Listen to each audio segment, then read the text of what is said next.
میں آپ سے سب سے بلکہ پوچھنا چاہوں گا واٹس یور فیوریٹ ذکر؟ ویسے تو بہت سے اذکار ہیں لیکن واٹس یور گو ٹو ذکر کہ جب آپ فری ہوں اور آپ آڈینس کو بھی بتانا چاہیں کہ جی ہاں یہ آئی لو دس ذکر. اچھا علی بھائی میں آپ کو بتاؤں کہ ایک پریکٹس جو میری پہلے بھی رہی ہے اور اب زیادہ ہو گئی ہے وہ یہ ہے کہ جب بھی میں ذکر کرنا شروع کرتا ہوں نا اللہ سبحانہ و تعالیٰ کا تو میں استغفر اللہ اور اللہم اغفر لی سے آگے نہیں جا پاتا. اللہ کیونکہ میں نا میرا دل کرتا ہے اللہ سبحانہ تعالیٰ کا ذکر کرنا. سبحان اللہ. اور میں اپنا محاسبہ جب کرتا ہوں نا کہ میری عبادات کا نماز کا جب میں محاسبہ کرتا ہوں تو میں استغفر اللہ اور اللہم اغفر لی سے آگے نہیں جا پاتا. سبحان اللہ. کہ میں اللہ تعالیٰ کا استغفار کرتا رہتا ہوں کہ اللہ تعالیٰ مجھے معاف کر دے تاکہ میں اس کے بعد چاہتا ہوں کہ میں سبحان اللہ الحمدللہ اللہ اکبر لا الہ الا اللہ اور رسول اللہ صلی اللہ علیہ وسلم کے اوپر بھی درود اللہم صلی علی محمد.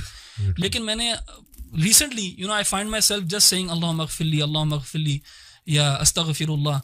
تو پرسنلی آج کل جو ہے نا اگر میرا ذکر جو سب سے زیادہ یہ ہے تو وہ یہی والا ہے اور وہ میری پرسنل جو اسٹیٹ ہے آج کل جس میں اپنے آپ کو پاتا ہوں اس وجہ سے. اینڈ اکارڈنگ ٹو حدیث جو کثرت سے استغفار کرے گا اللہ اس کے تمام جو ہے وہ. ابن تیمیہ رحمہ اللہ سے کسی نے پوچھا نا کہ اللہ کی تحمید زیادہ بہتر ہے کہ استغفار زیادہ, تو آپ نے اس کی بڑی پیاری مثال دی. آپ نے کہا کہ جب آپ نے کسی کو کسی جگہ پہ پرفیوم لگانا ہو کسی کپڑے کو تو سب سے پہلے you have to wash it.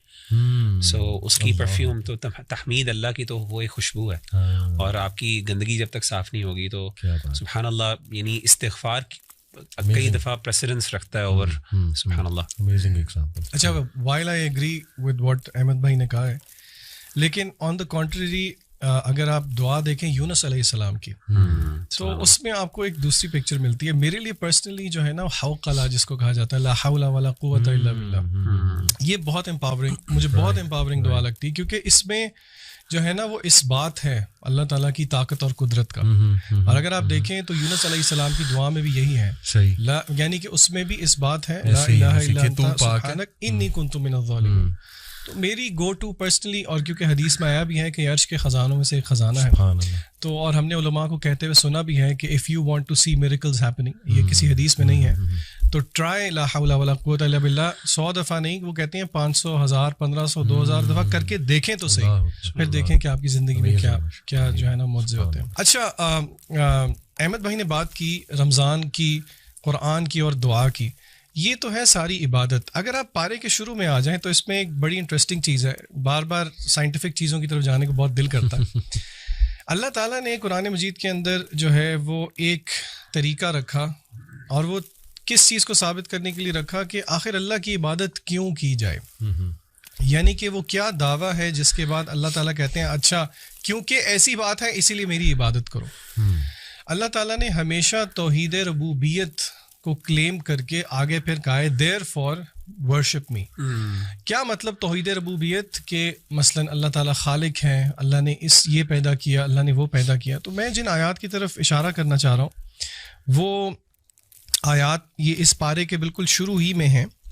اللہ تعالیٰ فرماتے ہیں ان فی خلق السماوات والارض واختلاف اللیل والنہار والفلک. لمبی آیت ہے بیسیکلی جس میں اللہ تعالیٰ نے تخلیق کا ذکر کیا, آسمان اور زمین کا, دن اور رات کے ہیر پھیر کا ذکر کیا, کشتیوں کی جب وہ دریا پہ چلتی ہیں لوگوں کو فائدہ دیتی ہیں, آسمان سے جب بارش برستی ہے, یعنی کہ it is the manifestation of Allah تعالیٰز کریشن.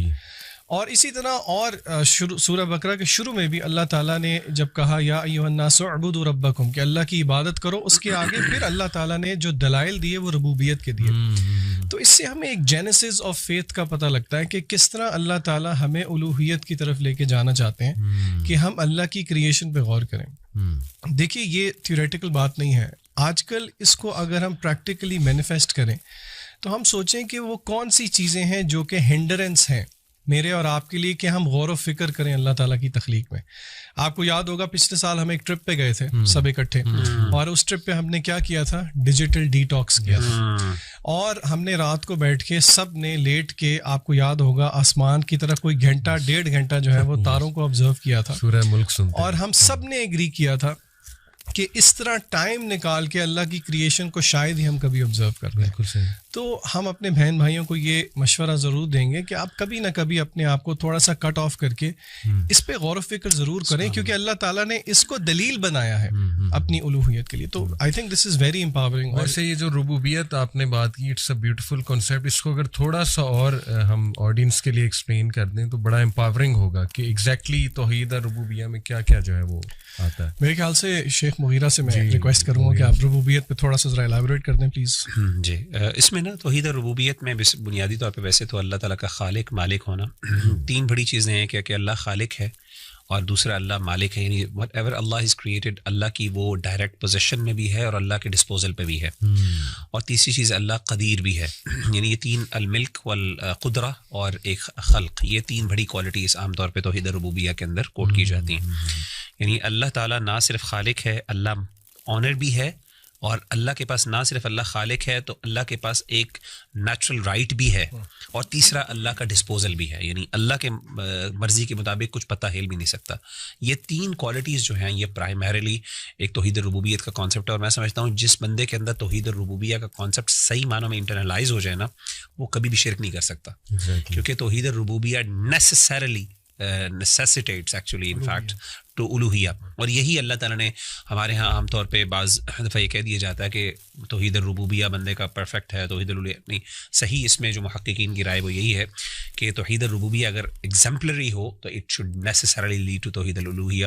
اور جو بندہ ایکچولی میں انٹرلائز کرے کہ مالک بھی اللہ ہے, خالق بھی اللہ ہے, اور قدرت بھی اللہ کی ہے, تو یہ ساری چیزیں باقی why is anyone a third person worthy of worship in that.